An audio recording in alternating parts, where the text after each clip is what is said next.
Hello everyone, I am Pompidas, third year student of Lakhimpur College of Veterinary Science, and I am going to present about the basic understanding of pharmacodynamics.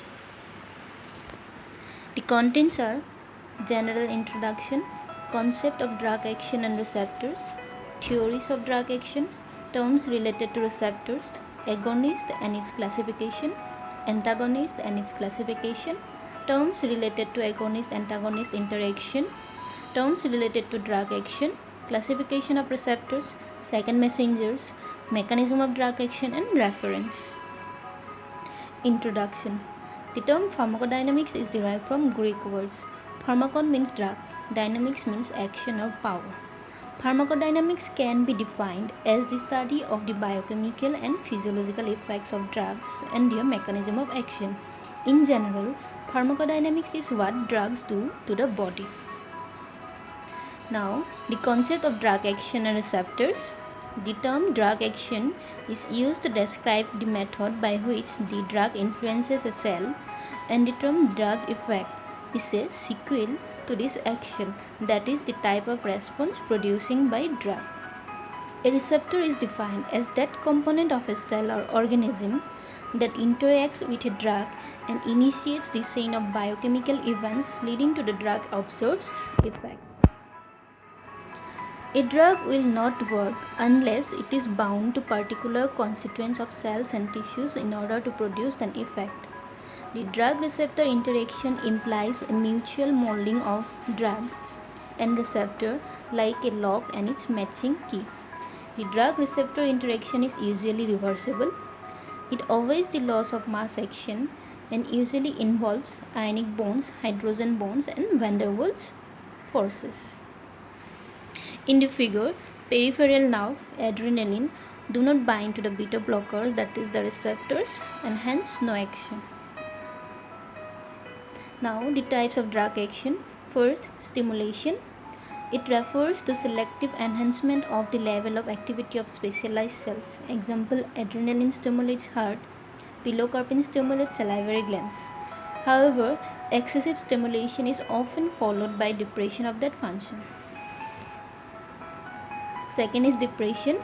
It means selective diminution of activity of specialized cells. Example, barbiturates depress CNS, quinidine depresses heart, etc. Certain drugs stimulate one type of cells but decrease the other. Example, acetylcholine stimulates intestinal smooth muscle but depresses SA node in heart. Third is irritation. This implies a non-selective, often noxious effect and is particularly applied to less specialized cells. Strong irritation results in inflammation, corrosion, necrosis, and morphological damage. This may result in loss of function. Then fourth is replacement. This refers to the use of natural metabolites, hormones, or their congeners in deficiency states. Fifth is cytotoxic action. Selective cytotoxic action, invading parasites or cancer cells, attenuating them without significantly affecting the host cells, is utilized for cure of infections and neoplasms. Example, penicillin, chloroquine, etc. Now the theories of drug action. First is occupation theory of drug action. It was propounded by A.J. Clark and proposed that the extent to which a tissue responds depends on the proportion of its receptor population which has become occupied by a drug, and the maximal response is reached when the total number of receptors are occupied. This theory was later modified by Stephenson. A drug of high efficacy elicits a maximal response after occupying only a small proportion of the receptor population and leave a number of spare receptors. Second is red theory of drug action. It was introduced by W.D.M. Paton and considered that occupation alone was of no importance to the action of agonist. Instead, it is the act of making a drug and receptor associate, which donates a unit of stimulus to the cells. Here, D plus R reversibly gives Dr, where Ka is association constant and Kd is dissociation constant. Recent theories. An agonistic drug combines with a site on a receptor and the receptor becomes activated, so triggering a response from the cell. When the drug leaves, the receptor returns to the non-activated state, and this is essential for further response cycles. Now, terms related to receptors. Spare receptors. A highly active agonist with a high efficacy can produce a maximal response with a concentration that does not occupy all the receptors. The receptors that remain unoccupied are termed as spare receptors or reserve receptors. Silent receptors. A silent receptor is one to which the agonist may become attached, but which is incapable of producing a pharmacological response. They act as adsorbents on the plasma membrane of cell. These silent receptors can be readily transformed into pharmacological receptors and back again under the influence of a changing chemical environment. Now, tachyphylaxis. Successive application of the same dose of powerful agonistic drug usually produce constant responses, provided that modest concentrations are used. The exposure time is not too prolonged and a sufficiently long rest period is allowed to enable the tissue to recover from the response. However, with some drugs, the response gets smaller even when above conditions are maintained. This phenomenon is known as tachyphylaxis. Here, after the administration of drugs, there is effect along with time, showing the effects is decreasing with the increase in time. Now, desensitization. When small doses to an agonist are given at appropriate intervals, the tissue shows reproducible responses. However, when the tissue is exposed to a high concentration of agonist, the subsequent responses to small doses are depressed but slowly recovers. This is known as desensitization. Agonist and its classification. A drug which can combine with receptors and elicit a positive response from the tissue in which the receptors are located is called an agonist. The tendency of that agonist to combine with a particular kind of receptors is known as affinity, whereas the ability to initiate an observable effect is known as intrinsic activity or efficacy. Here, the percentage of response versus dose of drug. More potent is the fentanyl and less efficacious is aspirin. Now, the classification of agonist. First is full agonist. A full agonist is able to elicit the greatest response of which the respective tissue is capable of. For a full agonist, the intrinsic activity is equal to 1. Example, salbutamol. Second is partial agonist. A partial agonist is that compound which has high affinity to receptors but possesses a low or moderate intrinsic activity. For partial agonist, the intrinsic activity is less than 1. Example, naloxone. Now, activity versus concentration. Here we have seen a full agonist and a partial agonist. Now, third is inverse agonist. An inverse agonist is a drug that binds to the same receptor as an agonist but induces a pharmacological response opposite to that of agonist. Example, beta carbolines. Here we have seen a full agonist, partial agonist, then antagonist and inverse agonist. Antagonist and its classification. Antagonists are drugs that interact with the receptors or other components of the effector mechanism and inhibit the action of agonist. They are devoid of intrinsic pharmacological activity. Antagonist classification. First is competitive antagonist. Competitive antagonism is based on the competition between the antagonist and an agonist for the receptors to which both have affinity. It is completely reversible in nature. Example, atropine, propanolol. Second is non-competitive antagonist. A non-competitive antagonist prevents the agonist from producing its effect at a given receptor site. This could result from irreversible interaction and the agonist has no influence upon the degree of antagonism or its reversibility with respect to concentration in the biophase. Example, phenoxybenzaline. Here, a full agonist with a competitive antagonist and non-competitive antagonist. Now, dose ratio. The effect of antagonism can be measured in terms of the dose ratio by finding out the equiactive doses of agonist in the presence and in the absence of the competitive antagonist. The dose ratio is the factor by which the concentration of agonist must be multiplied to maintain a given response in the presence of antagonist. Terms related to agonist-antagonist interaction. First is pKx. This is an expression for affinity and is defined as negative logarithm of the molar concentration of a drug that elicits an effect representing X percentage of the maximal response the drug can produce. Second is pAx. It is the negative logarithm of the molar concentration of antagonist in the presence of which the potency of agonist is reduced by X times. Third is pDx.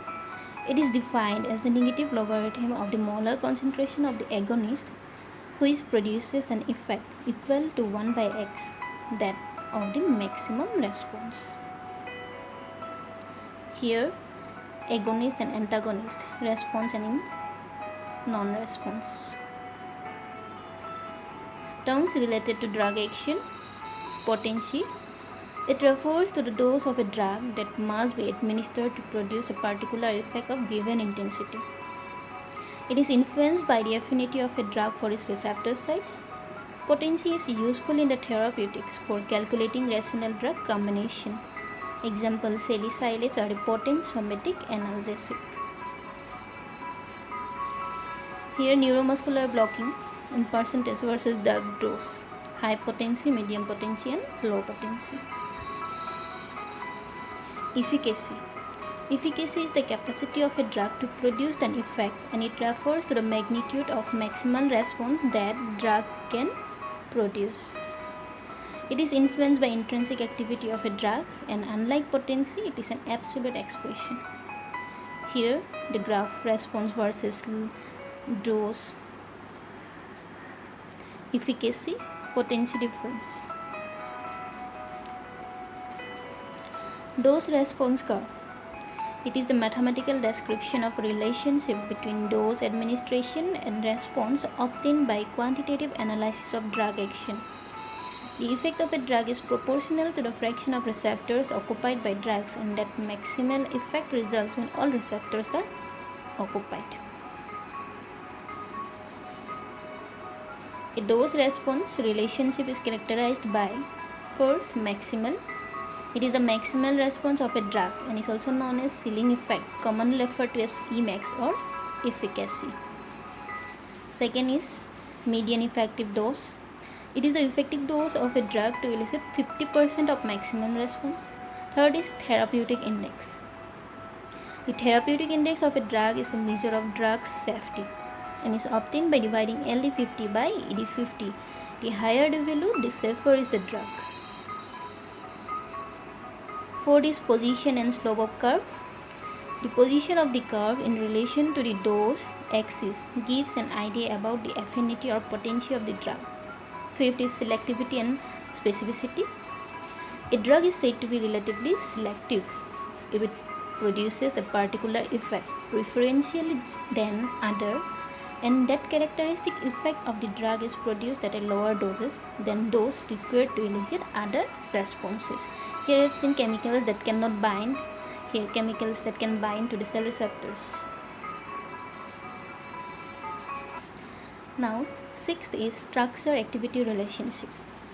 Both the affinity of a drug for its receptor and its intrinsic activity are intimately related to its chemical structure.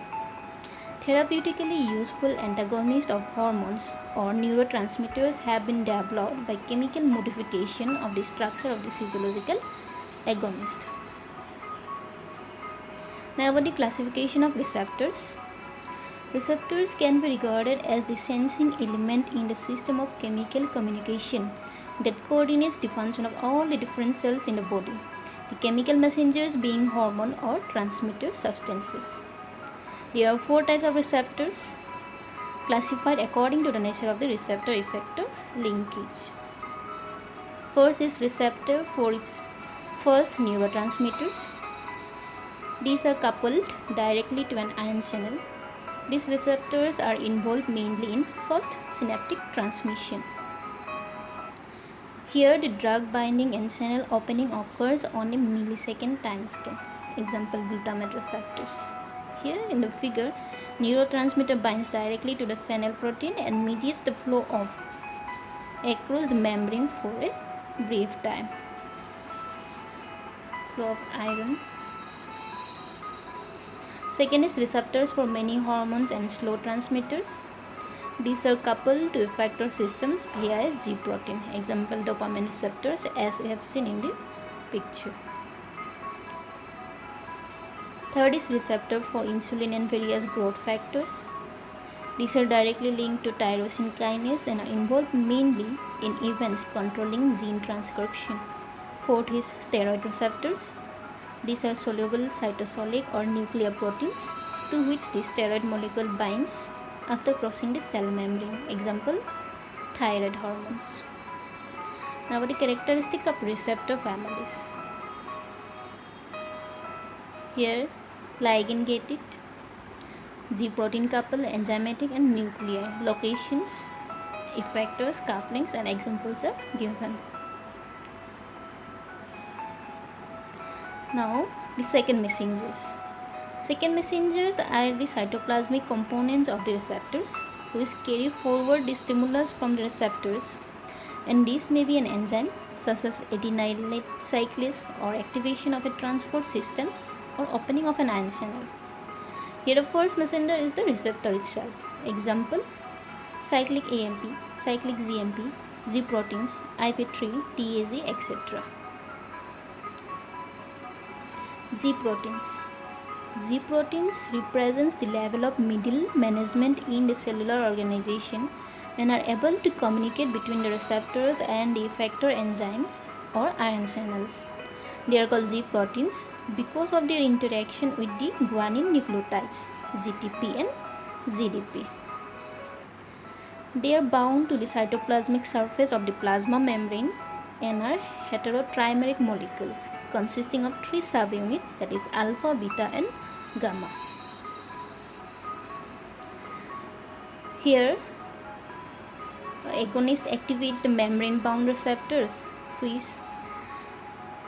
leads to the G protein is activated and produces effector, and this effector stimulates second messenger synthesis, and this second messenger activates the intercellular process.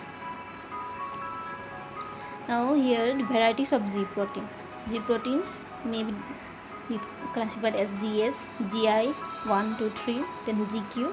Then here we have the receptor for GS is B-adrenergic, H5HT glucagon, and signaling pathway effector. Then same as GI and GQ with different receptors and signaling pathway. Now mechanism of drug action. Drug act either by receptors or by non-receptor or by targeting specific genetic changes. Majority of drug acts by receptor mediated and non-receptor mediated. Now the mechanism of drug action shows that drugs act on first the cell membrane by action on specific receptors, interference with selective passage of ions across membranes, inhibition or stimulation of membrane bound enzymes and pumps, and physicochemical interactions.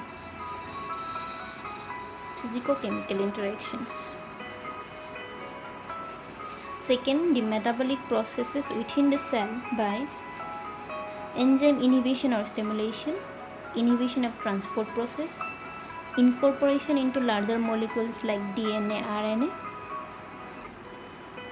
then incorporation, then altering metabolic process unique to microorganisms.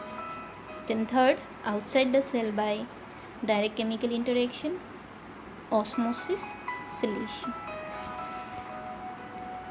Now here a brief about the mechanism of drug action before the use of drug.